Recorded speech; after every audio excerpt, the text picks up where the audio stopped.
Bonjour et bienvenue, voici notre tour d'horizon économique, énergétique, politique et boursier. Nous sommes le jeudi 27 juin et pour comprendre comment tourne la planète finance, c'est sur l'inforruptible, vous le savez bien, et nulle part ailleurs.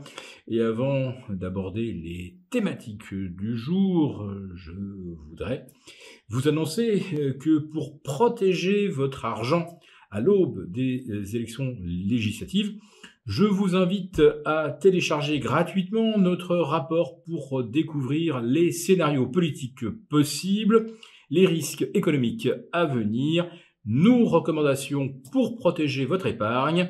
Il vous suffit de cliquer sur le lien en description de cette vidéo que je vais intituler « Si les marchés ne sont pas encore inquiets », en tout cas, ils sont de moins en moins sereins.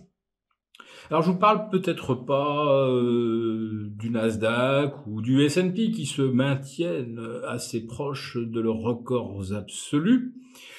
Le CAC 40, bon, c'est un cas un petit peu à part.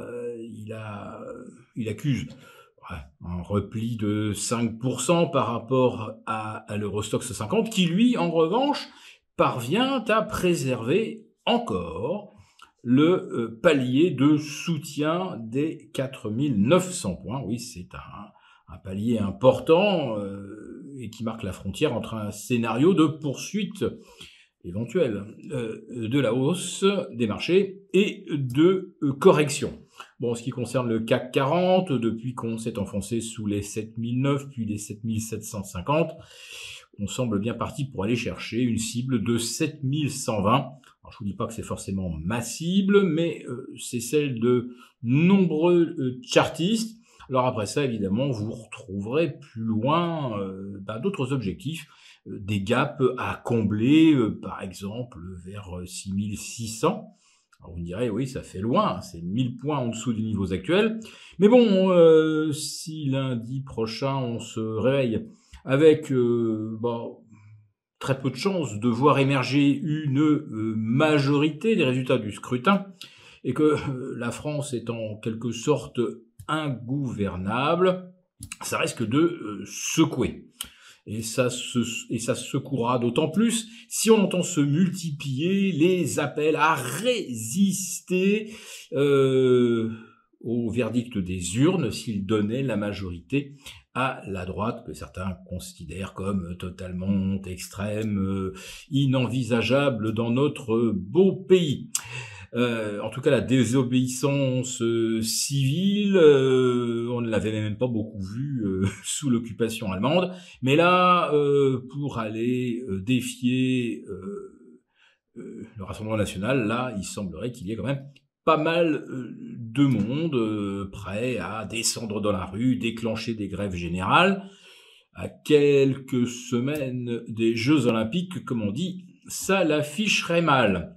Alors évidemment, M. Macron a dit qu'en cas de chaos, il dégainerait l'article 16, ce qui vaut peut-être mieux effectivement que d'annoncer un état d'urgence.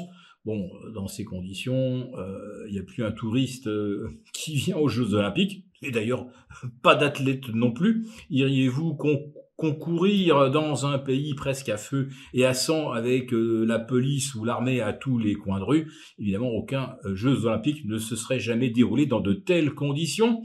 Donc les pleins pouvoirs au président, ça marque moins mal, effectivement, qu'un état d'urgence qui signifie que le pays est effectivement au bord du chaos.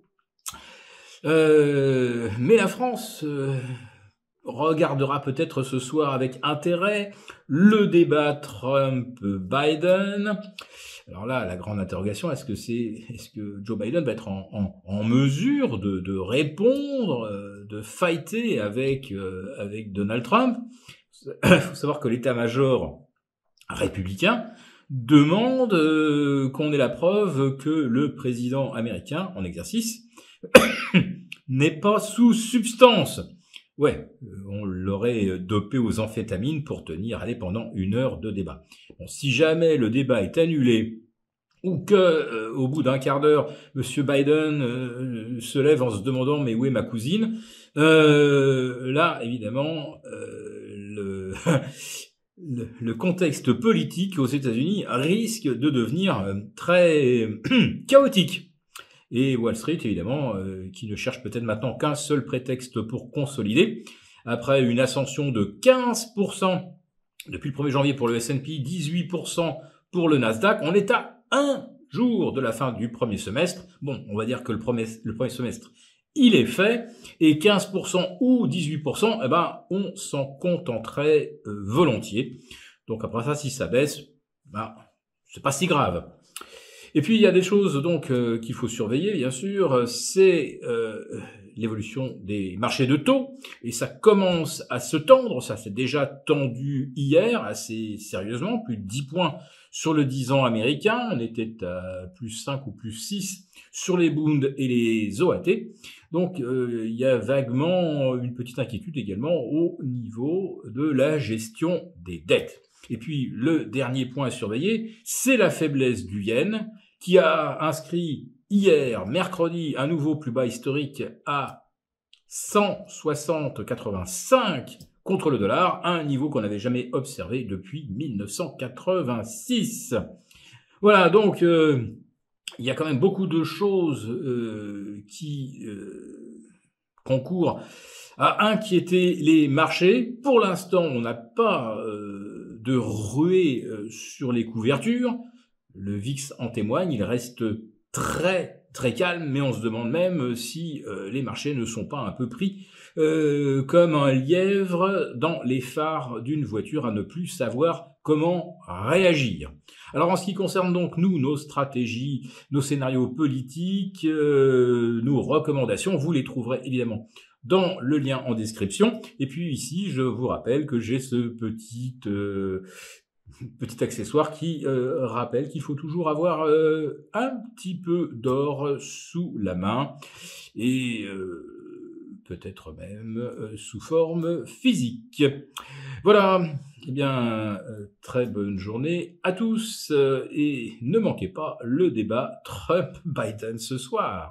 Pour vous remercier de votre fidélité, vous pouvez télécharger gratuitement en cliquant sur le lien ci-dessous un guide complet qui vous permettra d'avoir toutes les clés en main pour limiter vos pertes et protéger les gains de votre portefeuille.